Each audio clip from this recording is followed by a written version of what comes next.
സമീപകാല രാഷ്ട്രീയ കേരളത്തിലെ ഏറ്റവും ശക്തനായ നേതാവാണ് ശ്രീ പിണറായി വിജയൻ. തിരുവായ്ക്ക് എതിർവായില്ല എന്നതാണ് ഇപ്പോഴത്തെ അവസ്ഥ. പാർട്ടിയിലാണെങ്കിലും മുന്നണിയിലാണെങ്കിലും ഭരണത്തിലാണെങ്കിലും അദ്ദേഹം പറയുന്നത് നടക്കും.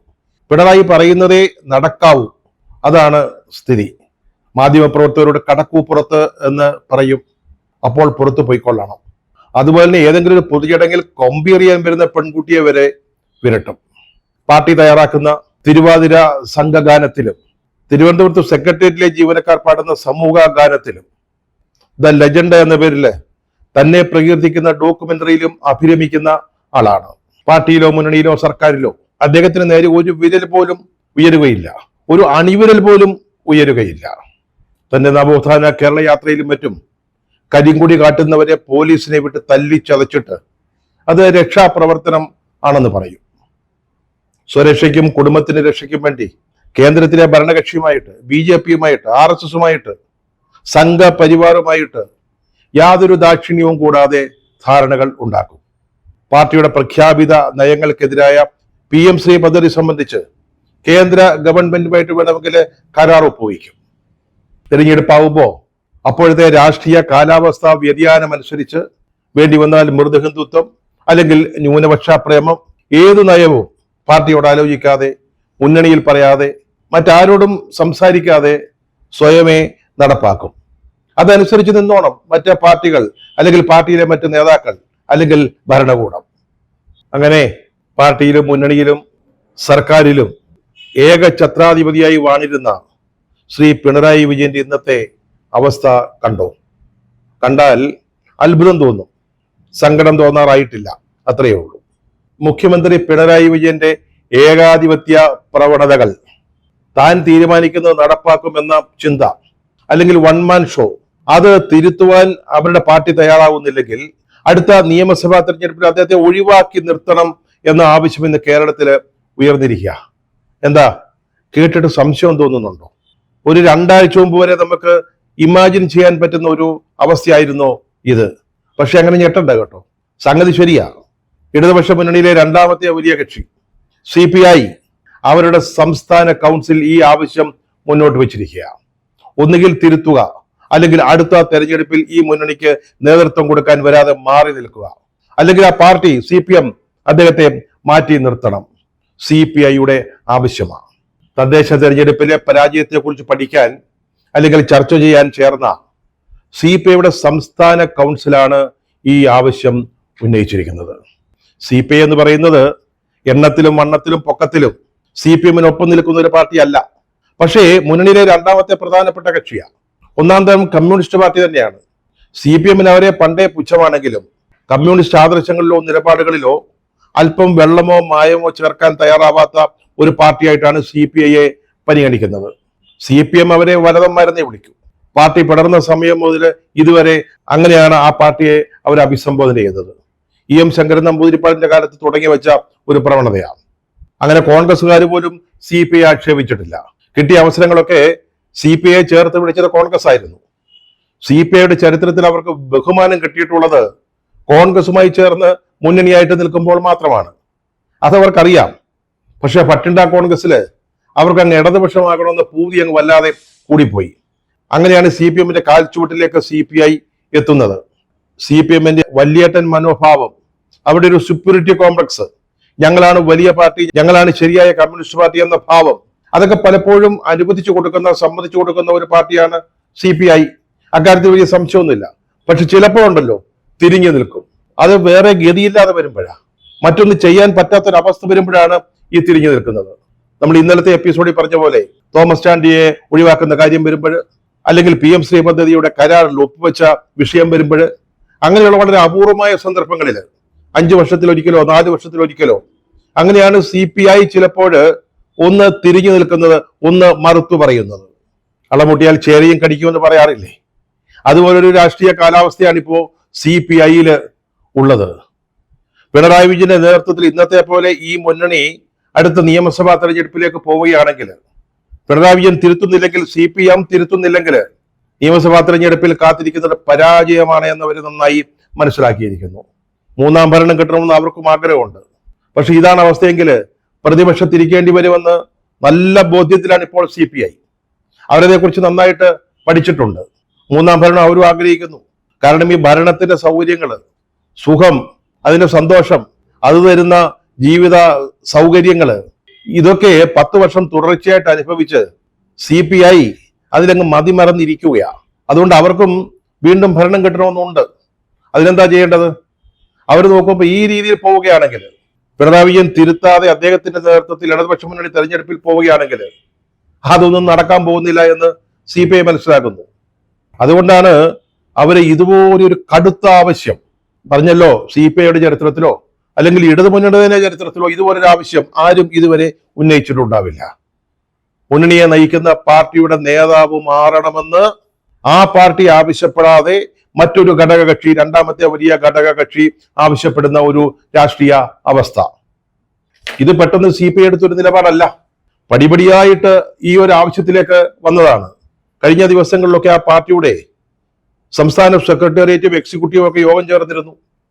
അവരെ പരാജയ കാരണങ്ങൾ വളരെ കൃത്യമായിട്ട് പഠിച്ചു. അതിൽ നിന്ന് അവരെ നിഗമനത്തിലെത്തിയ ചില കാര്യങ്ങളുണ്ട്. ഒന്നാമതായിട്ട് ഇവിടെ ഭരണത്തിനെതിരായിട്ട് വലിയൊരു ജനവികാരമുണ്ട്, ആന്റി ഇൻകുംബൻസി ഫാക്ടേഴ്സ് ഉണ്ട്. അത് മാത്രമല്ല, മുഖ്യമന്ത്രി പിണറായി വിജയനെതിരായിട്ട് തന്നെ ഈ ജനവികാരമുണ്ട്. മൊത്തത്തിൽ മന്ത്രിസഭയ്ക്കോ മുന്നണിക്കോ എതിരായിട്ട് മാത്രമല്ല, മുഖ്യമന്ത്രിക്കെതിരായിട്ട് തന്നെ. അതുപോലെ തന്നെ മുഖ്യമന്ത്രി വൺമാൻ ഷോ നടത്തുകയാണ് ഈ ഭരണ തലപ്പത്തിരുന്നുകൊണ്ട്. മുന്നണിയിൽ ആലോചിക്കുന്നില്ല, പാർട്ടിയിൽ ആലോചിക്കുന്നില്ല, മന്ത്രിസഭയിൽ ആലോചിക്കുന്നില്ല. ഇതൊന്നുമില്ലാതെ അദ്ദേഹത്തിൻ്റെതായ രീതിയിൽ നിലപാടുകൾ, തീരുമാനങ്ങൾ എടുത്ത് അത് നടപ്പാക്കാൻ ശ്രമിക്കുക. ശബരിമലയിലെ സ്വർണ്ണക്കൊള്ള ഈ തെരഞ്ഞെടുപ്പിനെ ബാധിച്ചിട്ടില്ലെന്നാ CPM പറയുന്നത്. പക്ഷെ CPI അങ്ങനെയല്ല പറയുന്നത്, കരുതുന്നത്, കണക്കാക്കുന്നത്, വിശ്വസിക്കുന്നത്. അവർ കണക്കിന്റെയും തെളിവുകളുടെ അടിസ്ഥാനത്തിൽ പറയുന്നു ശബരിമല സ്വർണ്ണക്കൊള്ള കഴിഞ്ഞ തെരഞ്ഞെടുപ്പിൽ ഇടതുപക്ഷ മുന്നണിയെ വലിയ തോതിൽ ദോഷകരമായി ബാധിച്ചു എന്ന്. അതിനെ തുടർന്ന് ഇന്നലെ നടന്ന സംസ്ഥാന കൗൺസിൽ യോഗത്തിലാണ് ഈ അസാധാരണമായ ആവശ്യം.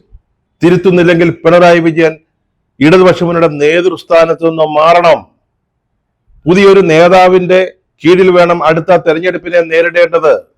അത് മാത്രമല്ല, കൗൺസിൽ മുന്നോട്ട് വെച്ചൊരു ആവശ്യമുണ്ട്. ഇത് CPM പറയേണ്ട കാര്യമാണ്, അവരാണ് ഈ വിഷയം ഉന്നയിക്കേണ്ടത്. പക്ഷേ അവരതിന് ധൈര്യം കാണിക്കുന്നില്ലെങ്കിൽ, തയ്യാറാവുന്നില്ലെങ്കിൽ CPI ഇക്കാര്യത്തിൽ നേതൃപരമായ നിലപാടെടുക്കണം. അതായത് CPI ആവശ്യപ്പെടണം പിണറായി വിജയനെ നേതൃസ്ഥാനത്ത് നിന്ന് മാറ്റണമെന്ന്. അതാണ് കൗൺസിലിന്റെ തീരുമാനം, അല്ലെങ്കിൽ കൗൺസിലിൽ വന്ന അഭിപ്രായം. ഒന്ന് ആലോചിച്ച് നോക്കി, CPMന്റെ അപ്രമാദിത്വം നിലനിൽക്കുന്ന ഇടതുപക്ഷ മുന്നണിയില് ഇതുപോലൊരു ആവശ്യം ഉയരുന്നത്, ഒരു ഘടക കക്ഷിയിൽ നിന്ന് ഉണ്ടാവുന്നത്, സത്യം പറഞ്ഞാൽ രാഷ്ട്രീയമായ അവിവേകമല്ലേ? നമ്മുടെ ഒറ്റനോട്ടത്തിൽ അങ്ങനെയാണ് ചിന്തിക്കാൻ നമുക്ക് തോന്നുക. എങ്ങനെ CPIക്ക് അതുപോലെ ഒരു അഭിപ്രായം പറയാൻ സാധിക്കും? പക്ഷേ രാഷ്ട്രീയമായ യാഥാർത്ഥ്യങ്ങളുടെ മുമ്പിൽ നിന്നുകൊണ്ടാണ് CPI ഈ ആവശ്യം മുന്നോട്ട് വയ്ക്കുന്നത്. ഇടതുപക്ഷ മുന്നണി ഇനി അധികാരത്തിൽ വരണമെങ്കിൽ, അല്ലെങ്കിൽ മുന്നണിയായിട്ട് തുടരണമെങ്കിൽ ഈ ഒരു മാറ്റം ആവശ്യമാണെന്ന് അവർ പറയുന്നു. പക്ഷെ അവർക്ക് നന്നായിട്ടറിയാം അത് CPIക്ക് മാത്രമായിട്ട് ചെയ്യാൻ പറ്റുന്ന കാര്യമല്ലെന്ന്. ചർച്ചകൾക്ക് മറുപടി പറഞ്ഞ ബിനോയ് വിശ്വം പറഞ്ഞത് ഇന്നത്തെ മാധ്യമങ്ങൾ റിപ്പോർട്ട് ചെയ്ത കാര്യമാണ്. അദ്ദേഹം എന്താണ് പറഞ്ഞത്? ഇവിടെ വന്ന വിമർശനങ്ങളൊക്കെ ശരിയാണ്, അതിൽ അഭിപ്രായ വ്യത്യാസമില്ല. പക്ഷെ ഇക്കാര്യത്തിൽ CPIക്ക് എന്തു ചെയ്യാൻ പറ്റും? അത് CPMന്റെ ഭാഗത്തു നിന്നുണ്ടാവേണ്ട ഒരാവശ്യമല്ലേ? നമുക്ക് എന്തു ചെയ്യാൻ പറ്റും എന്നൊരു ചിന്ത അല്ലെങ്കിൽ ഒരു അഭിപ്രായമാണ് പാർട്ടിയുടെ സംസ്ഥാന സെക്രട്ടറി ബിനോയ് വിശ്വം പറഞ്ഞതെന്ന് മാധ്യമങ്ങൾ റിപ്പോർട്ട് ചെയ്യുന്നു. ഒന്നുകൂടി ആലോചിച്ച് നോക്കി, 2 ആഴ്ച മുമ്പായിരുന്നുവെങ്കിൽ, അല്ലെങ്കിൽ തദ്ദേശ ഭരണ തെരഞ്ഞെടുപ്പ് ഫലം വരുന്നതിന് മുമ്പായിരുന്നുവെങ്കിൽ ഇതുപോലൊരു ആവശ്യം കേരള രാഷ്ട്രീയത്തിൽ ഇടതുപക്ഷ മുന്നണിയിൽ ഉണ്ടാകുമായിരുന്നു. ആർക്കെതിരെയാണെന്ന് ആലോചിക്കണം. നമ്മൾ തുടക്കത്തിൽ പറഞ്ഞ പോലെ ഇന്ന് സമകാലീന കേരള രാഷ്ട്രീയത്തിൽ ഏറ്റവും ശക്തനായ ഒരു നേതാവിനെതിരെയാണ്. അത് ജനസ്വാധീനം കൊണ്ടുണ്ടായ അല്ലെങ്കിൽ ജനകീയനായതുകൊണ്ടുണ്ടായ ഒരു അനിശ്ചിതതയല്ല. പാർട്ടിയിലും മുന്നണിയിലും ഭരണത്തിലും ഒരുതരം ഭയം സൃഷ്ടിച്ചുകൊണ്ടുണ്ടാക്കിയ ഒരു പ്രതിച്ഛായയാണ്, തനിക്കെതിരില്ല എന്ന ഒരു ഇമേജ്. ചില സന്ദർഭങ്ങളിൽ അത്തരത്തിലുള്ള ആളുകൾ വരും. അത്രയ്ക്ക് ഇഷ്ടമാണ് ആ നേതാവിനെ. ആ പാർട്ടിക്ക് മാത്രമല്ല, മുന്നണിക്കും സർക്കാരിനും മുന്നണിക്ക് പുറത്തും സ്വീകാര്യരായ ചില നേതാക്കളുണ്ട്.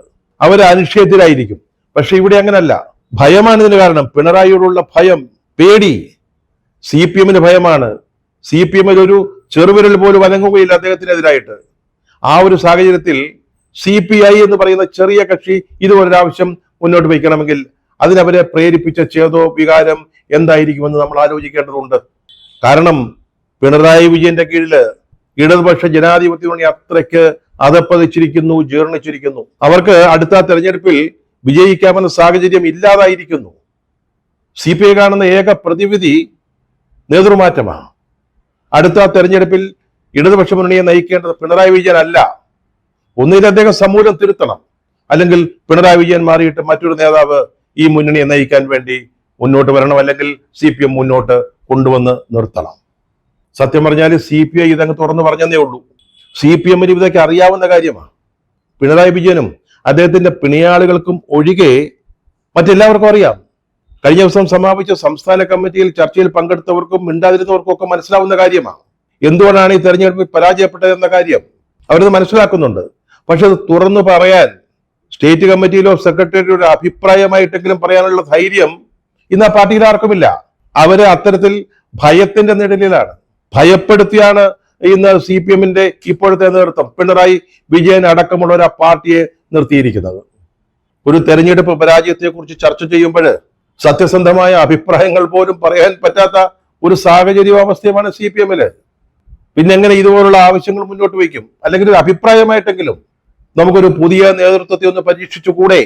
അല്ലെങ്കിൽ പിണറായിക്ക് ബദലായിട്ട് ആരെങ്കിലും ഒന്ന് ഉയർത്തിക്കൊണ്ട് വരേണ്ടതല്ലേ എന്നൊരു അഭിപ്രായം പറയാൻ പോലുമുള്ള അഭിപ്രായ സ്വാതന്ത്ര്യം ഇന്ന് ആ പാർട്ടിയിലില്ല.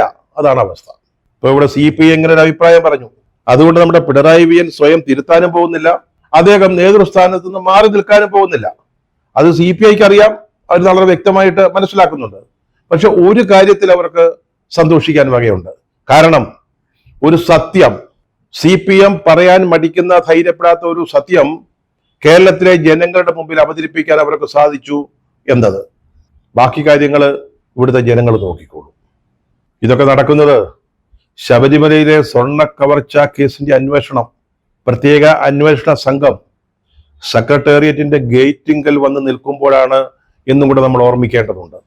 കഴിഞ്ഞ ദിവസം ശനിയാഴ്ച മുൻ ദേവസ്വം മന്ത്രി കടകംപള്ളിയെ SIT പ്രത്യേക അന്വേഷണ സംഘം ചോദ്യം ചെയ്തു. 3 മണിക്കൂർ അദ്ദേഹം അവരുടെ ചോദ്യ മുൾമുനയിൽ നിന്നു എന്നതാണ് വസ്തുത. അത് മാത്രമല്ല, ഇപ്പോൾ സ്ഥാനമൊഴിഞ്ഞ Devaswom board president PS Prashanth, അദ്ദേഹത്തെയും ചോദ്യം ചെയ്തിരിക്കുകയാണ്. ഇനി ആരിലേക്കാണ് അന്വേഷണം നീളുക എന്നത് അതിന്റെ മുമ്പിൽ പകച്ചു നിൽക്കുകയാണ് CPM. വലിയ ന്യായങ്ങളും തൊഴിൽന്യായങ്ങളും ഒക്കെ പറയുന്നുണ്ട്. എന്തുകൊണ്ട് ഇതിൽപ്പെട്ട അല്ലെങ്കിൽ പ്രതിയായ ആളുകളെ ഞങ്ങൾ പാർട്ടിയിൽ നിന്ന് പുറത്താക്കുന്നില്ല എന്നൊക്കെ പറയുന്നുണ്ട്. പത്മകുമാറിനെ തൊടാൻ പേടിക്കും ഈ പാർട്ടി, മടിക്കുകയല്ല പേടിക്കും. അതുകൊണ്ടാണ് അദ്ദേഹത്തിനെതിരെ നടപടി എടുക്കാത്തത്. അദ്ദേഹത്തിനെതിരെ പാർട്ടി ഏതെങ്കിലും തരത്തിലുള്ള ഒരു നടപടി എടുത്താൽ പിന്നെ പുറത്തു വരുന്നത് CPM-ന് ചിന്തിക്കാൻ മേലാത്ത സത്യങ്ങളായിരിക്കും. അത് പാർട്ടിയുടെ നേതൃത്വത്തിൽ അറിയാം. അതുകൊണ്ടാണ് അങ്ങനെ ഈ കഴിഞ്ഞ തെരഞ്ഞെടുപ്പിൽ ശബരിമല സ്വർണ്ണക്കൊള്ള ഒരു പരാജയ കാരണമായില്ല എന്ന് CPM-ഉം CPM-ന്റെ നേതാക്കളും ആവർത്തിച്ചു പറയുമ്പോൾ തന്നെ ഈ മുന്നണിക്ക് ഏറ്റവും വലിയ ഭീഷണിയായിട്ട് അത് വന്നു നിൽക്കുക. അന്വേഷണം അതുപോലെയാണ് നീങ്ങുന്നത്. കഴിഞ്ഞ ദിവസവും അന്വേഷണ സംഘത്തെ ഹൈക്കോടതി അതിനിശ്ചിതമായിട്ട് വിമർശിച്ചു.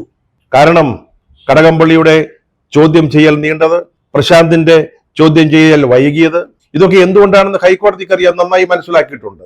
തദ്ദേശ ഭരണ തെരഞ്ഞെടുപ്പിന് മുമ്പായിട്ട് ഒന്നും സംഭവിക്കരുത് എന്ന നിർബന്ധം, സമ്മർദ്ദം ഇവിടുത്തെ ഗവൺമെന്റിനുണ്ടായിരുന്നു, CPM-നുണ്ടായിരുന്നു. ആ സമ്മർദ്ദത്തിന്റെ നിഴലിലാണ് പ്രത്യേക അന്വേഷണ സംഘം ഒന്ന് താളം ചവിട്ടിയത്, അന്വേഷണം ഒന്ന് മന്ദീഭവിപ്പിച്ചത്. ആ സാഹചര്യത്തിൽ നമ്മുടെ മുഖ്യമന്ത്രി പിണറായി വിജയൻ എന്താണ് ചെയ്തത്? അദ്ദേഹം ഇരിക്കുന്ന ഒരു കസേരയുണ്ട്, നമ്മുടെ മുഖ്യമന്ത്രി പദവി. അതിന്റെ വലിപ്പവും മാഹാത്മ്യവും മനസ്സിലാക്കാതെ കോൺഗ്രസ് നേതാവ് സോണിയാഗാന്ധിയെ ഈ സ്വർണ്ണ കവർച്ചയിൽ പിടിച്ചിടാനാണ് ശ്രമിച്ചത്. പണ്ടങ്കാണ്ടി ഉണ്ണികൃഷ്ണൻ പോറ്റി ഡൽഹിയിൽ ചെന്നപ്പോൾ അവരെ പോയി കണ്ടിട്ടുണ്ടെന്ന്. അതുകൊണ്ട് സോണിയാഗാന്ധി പറഞ്ഞിട്ടാണോ ഉണ്ണികൃഷ്ണൻ പോറ്റിയും പത്മകുമാറും വാസുവും ഒക്കെ കൂടെ ചേർന്നിട്ട് അവിടുത്തെ സ്വർണ്ണപ്പാളികള് ഇളക്കിക്കൊണ്ടുപോയത്? ഒരു ചിത്രം വെച്ചിട്ട് സോണിയാഗാന്ധിയെ അധിക്ഷേപിക്കാനുള്ള വില കുറഞ്ഞ തന്ത്രമാണ് പിണറായി വിജയൻ നടത്തിയത് എന്നുള്ളത് ഇപ്പോൾ ഓർക്കാവുന്നതാ. കടകംപള്ളിയെയും പ്രശാന്തിനെയും ചോദ്യം ചെയ്ത സാഹചര്യത്തിൽ യാതൊരു മടിയും കൂടാതെ ഓർമ്മിക്കാവുന്ന ഒരു കാര്യമാണിത്. പിന്നീട് എന്താ സംഭവിച്ചത്? ഇത് പറഞ്ഞ് നാവ് വായിലിടുന്നതിന് മുമ്പായിട്ട് തന്നെ ഉണ്ണികൃഷ്ണൻ പോറ്റിയിൽ നിന്ന് ഒരു ആംബുലൻസിന്റെ താക്കോൽ നമ്മുടെ മുഖ്യമന്ത്രി ഏറ്റുവാങ്ങുന്ന ചിത്രം അങ്ങ് പുറത്തു വന്നു. ആർട്ടിഫിഷ്യൽ ഇന്റലിജൻസ് ആണെന്നൊക്കെ പറഞ്ഞു നോക്കി. പക്ഷേ സംഗതി സത്യമായിരുന്നു. അതിനെക്കുറിച്ച് പിണറായി വിജയൻ എന്താ വ്യാഖ്യാനിച്ചത്? അദ്ദേഹം ഒരു ചടങ്ങിൽ പങ്കെടുത്തപ്പോൾ ആൾക്കൂട്ടത്തിൽ നിന്ന് ഒരാളാണ് ഉണ്ണികൃഷ്ണൻ പോറ്റിയെന്നാ. പിന്നീട് ചിത്രം കണ്ടപ്പോൾ മനസ്സിലായി ആൾക്കൂട്ടത്തിൽ നിന്ന ആളൊന്നും അല്ല. അദ്ദേഹമാണ് ഈ ആംബുലൻസിന്റെ താക്കോൽ നമ്മുടെ മുഖ്യമന്ത്രിക്ക് കൈമാറുന്നത്. ഇതൊന്നും വലിയ തെറ്റായിട്ടൊന്നും നമ്മളാരും കരുതുന്നില്ല കേട്ടോ. ആരെങ്കിലും ഒരാൾ ശബരിമലയിലെ ആവശ്യത്തിന് ഒരു ആംബുലൻസ് തരുന്നു, അതിന്റെ ഒരു താക്കോൽ ഏറ്റുവാങ്ങുന്നു. പക്ഷേ അന്നേരം ഒരു കാര്യം ഓർക്കണം, ഇതുപോലെ പണ്ടെങ്ങോ സോണിയാഗാന്ധിയെ ഈ പോറ്റി പോയി കണ്ടതിന്റെ ഒരു ചിത്രം കാണിച്ചിട്ട് മറ്റുള്ളവരെ അധിക്ഷേപിക്കാൻ ശ്രമിക്കുന്നത് ശരിയല്ല എന്ന് അതെങ്കിലും ഓർക്കേണ്ടതായിരുന്നു. പിന്നീട് ഷിബു ബേബി ജോൺ മറ്റൊരു ചിത്രം പുറത്തുവിട്ടു. ഏതോ ഒരു വിമാനത്താവളത്തിൽ നമ്മുടെ ഉണ്ണികൃഷ്ണൻ പോറ്റിയും അതുപോലെ തന്നെ ഈ കടകംപള്ളി സുരേന്ദ്രൻ ഒന്നിച്ചിരിക്കുന്ന ഒരു ചിത്രം. മൊത്തത്തിൽ നോക്കുമ്പോൾ നമ്മുടെ മുഖ്യമന്ത്രി പിണറായി വിജയന് അല്പം ഗ്രഹപ്പിഴയുടെ സമയമാണെന്നാണ് തോന്നുന്നത്. പക്ഷെ അതുകൊണ്ടൊന്നും അദ്ദേഹം പിന്മാറില്ല കേട്ടോ. 2 പാർലമെന്റ് തെരഞ്ഞെടുപ്പുകളിൽ തോറ്റമ്പിയിട്ടും ഇപ്പോ തദ്ദേശഭരണ തെരഞ്ഞെടുപ്പിൽ സമൂലം പരാജയപ്പെട്ടിട്ടും അദ്ദേഹത്തെ അതൊന്നും ബാധിച്ചിട്ടില്ല, ബാധിക്കുകയുമില്ല. പുതിയ തന്ത്രങ്ങളുമായിട്ട് അദ്ദേഹം വരും. പുതിയതെന്ന് പറയാൻ വയ്യ. പാർട്ടിയെയും ഘടകകക്ഷികളെയും ഭയത്തിന്റെ നിഴലിൽ നിർത്തുന്ന പഴയ തന്ത്രം തന്നെയായിരിക്കും അദ്ദേഹം നടപ്പാക്കുക. പക്ഷെ ഒരു കാര്യം ഓർക്കേണ്ടതുണ്ട്, ഒരു നിർമ്മിതിയായാലും ഒരു വ്യക്തിയായാലും അടിത്തറയിൽ ഒരു കല്ല് ഇളകിപ്പോയാൽ അത് സമൂലം ഇടിഞ്ഞു പൊളിഞ്ഞു വീഴും. അതൊരു പ്രകൃതി നിയമമാണ്, ശാസ്ത്ര സത്യവുമാണ്.